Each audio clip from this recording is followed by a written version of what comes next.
Hey friends, I'm Dr. Universe, and if you're anything like me, you've got lots of big questions about our world. Today I'm talking with Walden. He's an atmospheric scientist at Washington State University.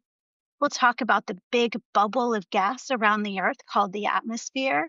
We'll talk about what it's like to work in the polar regions where it's super cold and there might even be polar bears. And we'll talk a little bit about climate change. I can't wait for you to hear all about it. Let's get started. Can we That's talk true. about what atmospheric science is? Yeah, so this is different than being like a weather person on the news. Those people are called meteorologists because they study meteorology, and meteorology is weather. As an atmospheric scientist, I'm interested in physical processes that occur in the atmosphere. So, like how clouds form, or what makes the humidity go up and down, or what makes the temperature go up and down. And in particular, I'm also interested in how the atmosphere interacts with the surface.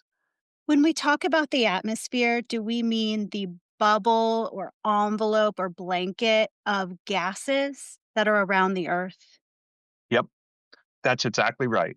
Because of gravity, the Earth has gases that are gravitationally attracted to the Earth. The Earth is a very big object and it's very heavy. And so these gases, they're bound to our Earth just like we are. If you jump up, you come back down to Earth. To some degree, the gases are working the same way. They're bound to the Earth. And there's very little loss of gas out to outer space from Earth. There's a little bit of hydrogen that leaks out or light gases, but basically, all the mass we have on our Earth and in the atmosphere is pretty much all we're going to get. That gas is composed primarily of nitrogen and oxygen. That makes up about 99% of the atmosphere. The other major constituent of the gas is water vapor, although it has a pretty small concentration. But in our daily lives, we see that water all the time. That's what clouds are made out of. Clouds are made out of either liquid water droplets or they're made out of solid ice crystals. What I'm interested in as an atmospheric scientist is when do these clouds form and under what conditions, and how do they affect the surface in terms of the energy and the mass, like any precipitation that falls. I was going to ask for an example of something you study, but it sounds like how clouds form is an example. I am mostly interested in polar clouds. So I have traveled to both the Antarctic and the Arctic on several field experiments to install instruments that measure properties of the atmosphere. And one of the primary things we're interested in is clouds. So not only am I interested in how clouds form, I'm just interested in what they're made of. So at the beginning of my career, one of the very cool things that my small group of polar atmospheric scientists discovered was that there are a lot of water clouds in the polar regions that are below freezing. They're called supercooled water clouds, and that's a pretty super cool thing to study. And the reason why they can exist below freezing is because water droplets need something to form on. And in the Arctic and the Antarctic, the atmosphere is very, very clean. There's not a lot of what we call cloud condensation nuclei, basically kind of junk in the air that the water droplet can form on. There's a lot of cloud condensation nuclei. There are very few ice nuclei. So the water droplets form, but they never go to an ice crystal. That's why we have a lot of these super cooled water clouds. Because there's not a lot of dirt or dust or whatever in the atmosphere, what you're saying is that the water droplets inside the clouds at the polar regions might not have something to latch onto to form an ice Yeah, crystal. right. So it's liquid water even though it's below freezing and should be ice? Yes. Wow. A lot of times what we do is we do remote sensing of the clouds from the ground. You know, when you turn on the news at night, you see radar images. They call it a Doppler radar a lot of times. The weather people, the meteorologists will say that. Well, we have radars and other instruments that we use, and those allow us to detect what we call the phase of the cloud, whether they're water or ice. And so we can see that these water clouds are forming, but they aren't what we call nucleating over to ice and turning into an ice cloud. And so I measured at the South Pole back early in my career, I measured a super cooled water cloud, remote sensing, and then I also had a balloon that flew up into the cloud. So I had some validation. And I measured super cooled water droplets at minus 32 degrees Celsius, which is Wow. way, way, way below freezing. Wow, Yeah. that's so cool. And then I mean, very literally. quickly, yeah, yeah, it's very cool. And then I measured it for a while. I had this balloon instrument that was basically videotaping the cloud droplets. And then there was a period of time, I don't know, maybe a half an hour when the only thing that we were measuring were these water droplets. And then all of a sudden, it just went to ice. And it's like somehow it just all of a sudden, it just turned from a water cloud to an ice cloud. That's kind of in a nutshell what I'm interested in as an atmospheric scientist, or one of the things that I'm interested in. The other thing is that water clouds trap a lot more heat towards the surface than do ice clouds. So, understanding how different clouds around the planet impact what's called the surface radiation budget, the energy budget at the surface, really tells us a lot about how different clouds affect the global surface energy balance, which is super important for understanding climate change, for instance. Can you help me understand what that means? The global surface energy balance? Yeah. So our atmosphere is very, very important to life on Earth. If we did an experiment where we were able to just remove all the gas from the atmosphere for a day, our Earth would rapidly cool off. And if it came into equilibrium with the energy we get from our sun, we'd be a frozen rock. Our surface temperature would plummet down to well below freezing, and the oceans would start to freeze. So, our atmosphere is very, very important for life. It provides what has been termed a greenhouse effect. So, if it wasn't for the natural greenhouse effect on Earth, life would not be present here. A good example is Mars. Mars had an atmosphere, but it lost it. And in fact, most of Mars's atmosphere is carbon dioxide, which is a powerful greenhouse gas. But there's so little carbon dioxide that there's basically no atmosphere. It's a very, very tenuous atmosphere. So that planet is a frozen rock, basically. And any liquid water that existed is frozen somewhere in the surface, likely. But on Earth, we have this beautiful situation where our greenhouse effect is just right so that it keeps a lot of our planet as liquid water, at least at this time in Earth's history. So the greenhouse gases, they absorb heat from the Earth and keep the planet warm. The only energy source that we really get is from the sun.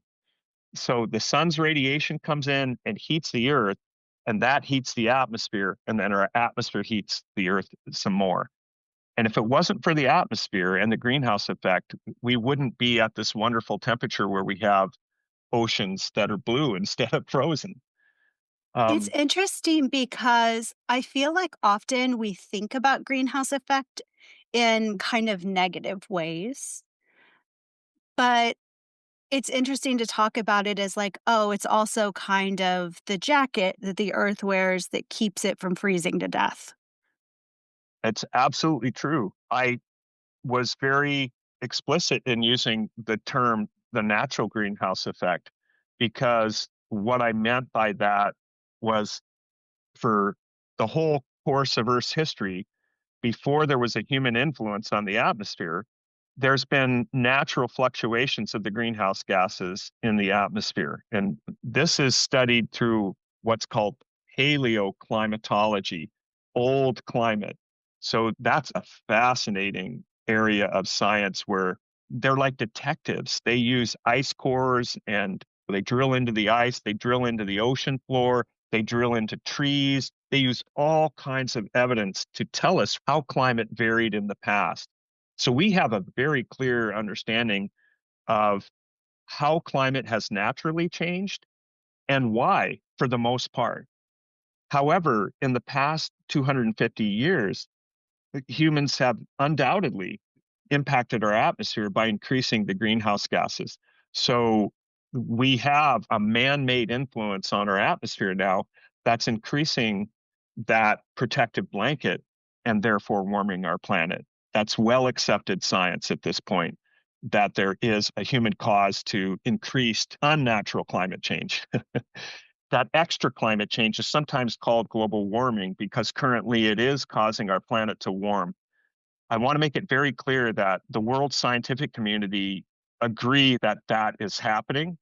There's no scientific debate about that. It's very, very well established science. So a lot of times you'll hear on the news about the debate of climate change, but it's not debating the science. It's debating what we should do about it. When you go to the polar regions to study this stuff, how cold is it? What are you wearing? Yeah. So I've gotten really good at this. So the first time that I went to the polar regions was in 1990 as a graduate student. It's hard to believe now, but I was in my late 20s and I didn't really know what to expect. I was legitimately worried about the conditions, but I traveled down to Antarctica through New Zealand, and the US have a place there where they give you gear. So you spend like 2 or 3 hours sitting there trying on different clothes, different types of boots, gloves, hats. And I literally had 2 large duffel bags full of what are called ECW, extra cold weather gear. And so that kind of taught me what I should have. So now when I go to Greenland, I just have my own small duffel bag with exactly what I need. But just to give you an indication, we did a field experiment last May where we went up on the ice sheet of Greenland. And the first night we were there, we were camping in tents and it was about minus 35 Celsius. So that's in May. Oh, wow. So minus 30 Celsius is minus 22 Fahrenheit. So it was minus 22 Fahrenheit that night. The funniest thing about this, though, is that earlier in that winter, we had a cold spell here in Moscow where the temperatures went down to about minus 20 Fahrenheit. So I set up my tent in my backyard and I took all my pads that I sleep on. And then I have a big down sleeping bag. And then I have a down blanket that I put over me. So I went out in the backyard and slept out that night just to test my sleep gear. And I think my neighbors thought I was absolutely crazy. You're like the But only one in the neighborhood leaving your toasty, warm, cozy house to go sleep in the snow. all for science, all for science. I have a question, but you can stop me if this is too rude. You're sleeping in a tent. It's the middle of the night. It's very cold. You're in the polar regions and you wake up and you need to use the bathroom. Are you Well, leaving your tent? so when I was younger, I would. Now I don't. There are a couple of things that I've done over the years as I've gotten older and maybe smarter. And it all involves Nalgene water bottles, like a plastic water bottle. So before I go to bed, I'll boil some water, like in the tea kettle, and I'll put 2 of these bottles and I'll walk out to my tent and I'd throw them into my bed. That's piping hot water and they're warming up the bed. In the middle of the night, if I need to use the restroom, then I have another bottle to use the restroom. This is a good strategy for both boys and girls. Boys and girls can do this. And that That's a way, smart strategy. it's hard enough to get up in the middle of the night and get out of your bedding, let alone literally get mostly completely dressed. I cannot tell you how much work that is and how tiring it is to work at those conditions where your body really is working hard to keep warm. And it's just hard to do everything. The hardest thing is to get up in the morning and get your cold weather gear on and pull your frozen boots on. A lot of times I will bring in some of my clothes for, 15 minutes and just warm them up using my body heat and the heat of my bed before I put them on. Do you have to worry about animals at all, like polar bears wandering through your camp or anything like that? Yes. So in the Antarctic, there are no polar bears. So there's no worry there.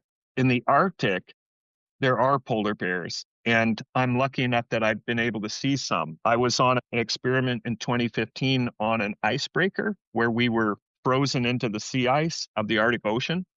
And the first night I was on the boat, a mother polar bear and her two cubs walked right by the ship, and we were safe on the ship, but we were able to see her and her babies walk by, and she didn't pay us any attention.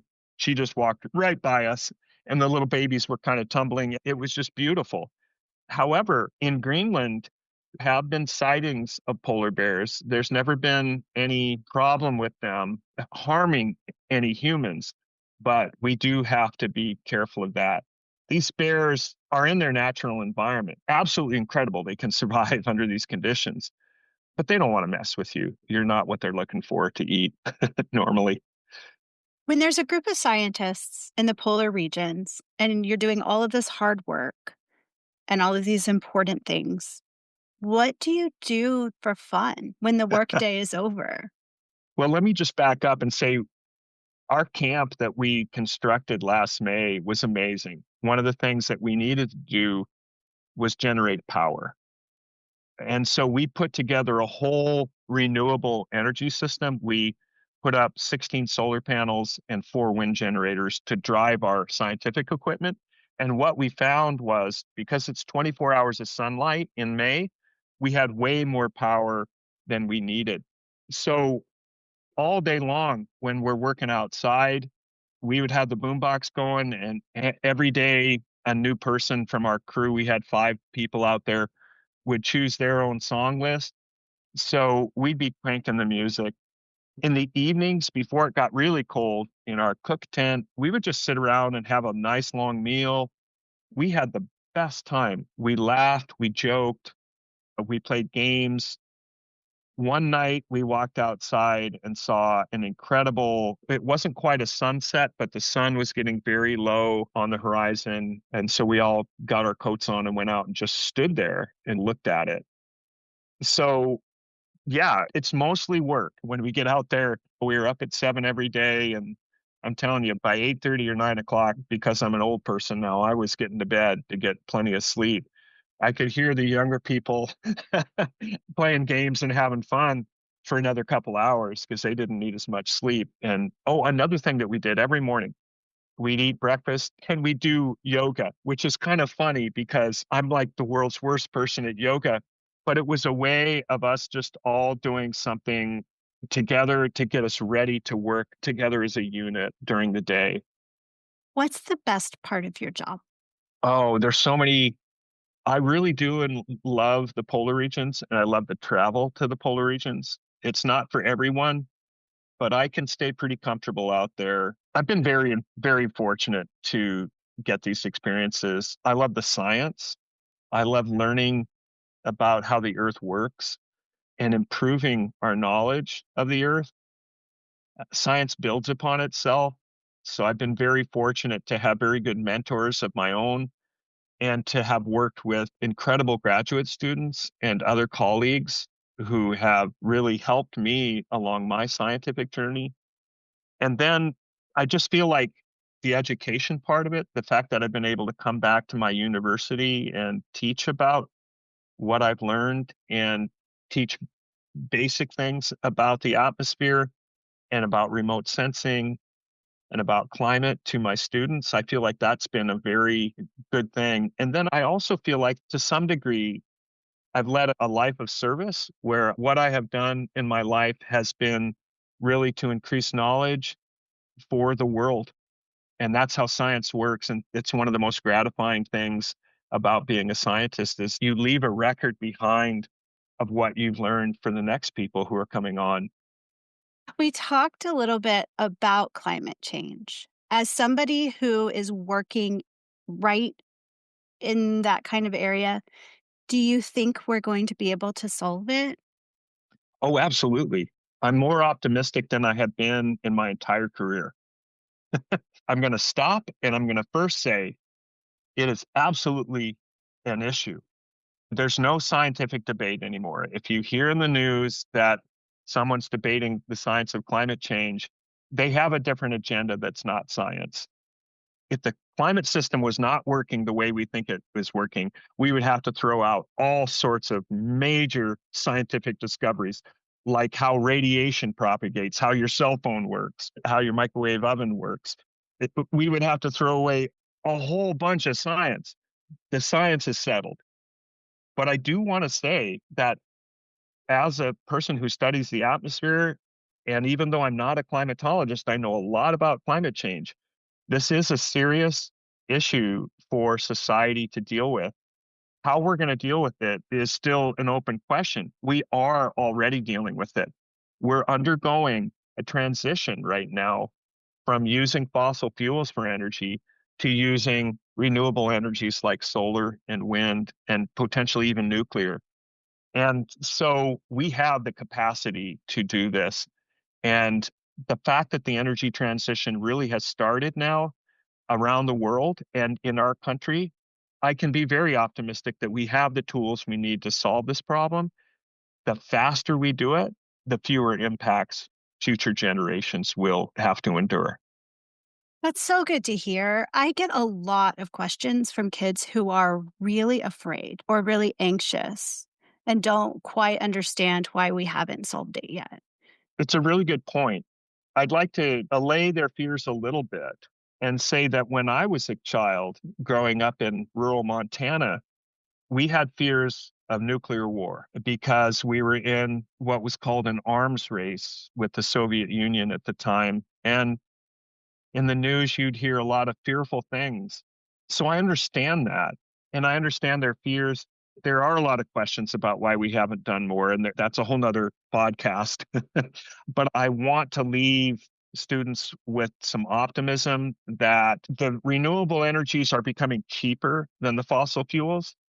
So people will do this just from a business point of view. It's a non-polluting, cheap form of energy, solar especially, and wind. You know, your listeners drive all across Washington and they see windmills.